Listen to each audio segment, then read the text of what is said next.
Yo, what is up YouTube? I'm Blitz5 and today's video is going to be about the latest PUBG community event on Xbox One. But before I get into that, I want to talk about some PUBG news that was just released.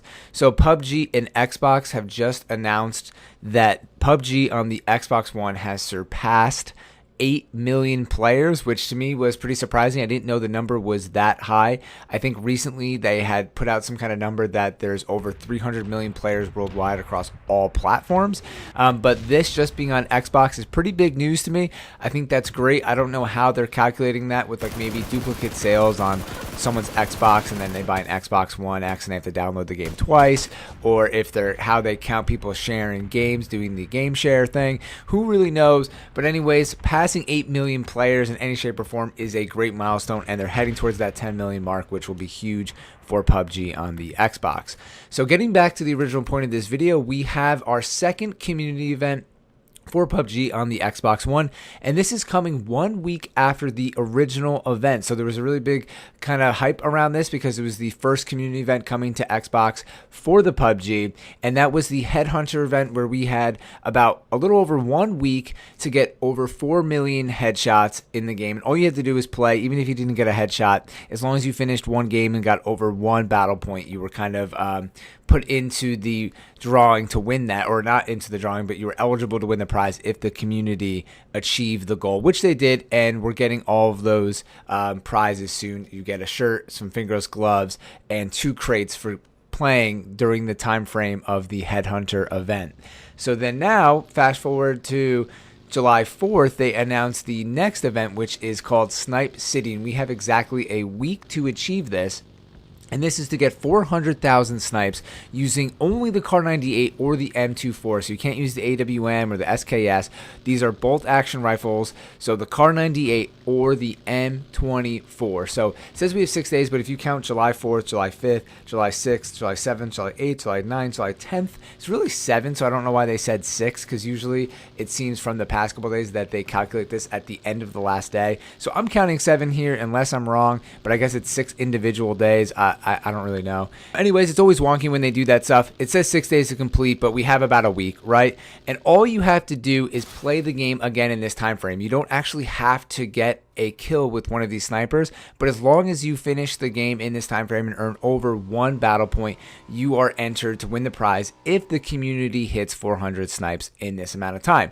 So again, just putting my personal opinion into this, I think it's great that they're doing these community events. However, I just wish that it was a little bit more involved. For example, like you had to get a headshot or you had to get 10 headshots to be entered to win. I know it would probably be hard to track that, but I think it would make it a little bit more competitive, a little bit more fun, and give people a little bit more incentive to actually go for the event, because in this case, I'm just going to play the game regularly. If I find a car, maybe I'll use it, maybe I won't, because, you know, this is just the entire community. But if I had to get, you know, at least 1 headshot or 5 or something like that, it would make me just be way more involved, and I think that would be a lot cooler. But it's just my personal opinion adding on to that. So that's how you participate. The prize in this, we're going to receive a bloody tank top and a padded jacket. So like I said, in the last one, we had received it was a shirt and then a bloody fingerless glove. So they're kind of just adding on to this theme, kind of plain here. White design. They did the white and black tracksuit for free randomly, and then in this, we're getting the padded jacket, which is white and black. And then we're also going to get 2 free crates on top of this, which is nice. That's supposedly coming in the previous community event as well. And then they're going to be updating the progress of this on July 6th, July 9th, and then the final results will be released on July 11th. So again, nothing like incredible here. I just think it's cool that they are doing this a week after the last event, so they're following up on this pretty quickly.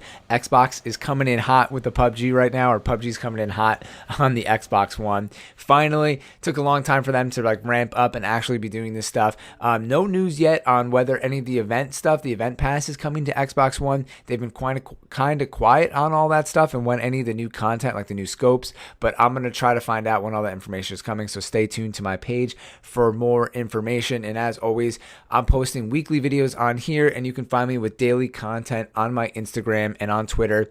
My Twitter is at Blitz5, and the Instagram currently is PUBG Blitz, where I'm pretty much posting strictly PUBG content. So if you guys are interested in that, definitely check it out. And if you want to play and try to get this Snipe City community event going with me, if you want to group up, you can find me on Xbox at Blitz5. So again, thank you all for watching. I'm Blitz5, and peace out. Alright, so I wanted to include this bonus footage of me loading back into the game, just standing next to the car like a fool after crashing into it. I'm surprised I didn't take any damage going like full throttle in the car. I'm not really sure how that works. You would think that driving full speed into the fence would cause my character to take a decent amount of damage, but I don't know what's going on here. And it's funny that when you're loading back in, you get out of the car. So I'm just standing there like a sitting duck. But luckily, the fence at the mansion did stop me from continuing to keep driving and get out of the circle. And you can see we're decently far into the game here with 38 people alive, and I'm like panicking, like, should I get back in the car? Should I get in this building? So that's what I do. I get in the building, try to get my bearings straight and collect my thoughts, figure out what I'm going to do. And surprisingly, there's still a lot of action at Mansion here, so I'm surprised someone didn't pick me off just standing there. And I think a car drives by here, blows up, and then I end up picking off some people that get the loot and ends up working out, and I leave with a decent amount of loot. So I thought this whole scenario is pretty funny. Please give me a like if you guys enjoyed this video and enjoyed this little bonus clip of me surviving my first crash since the June 20th hotfix, and I haven't crashed since this date, so hopefully it doesn't happen again. I'll knock on wood for that. So yeah, I'll end this video again for the second time. Thank you all for watching. Enjoy your day, guys.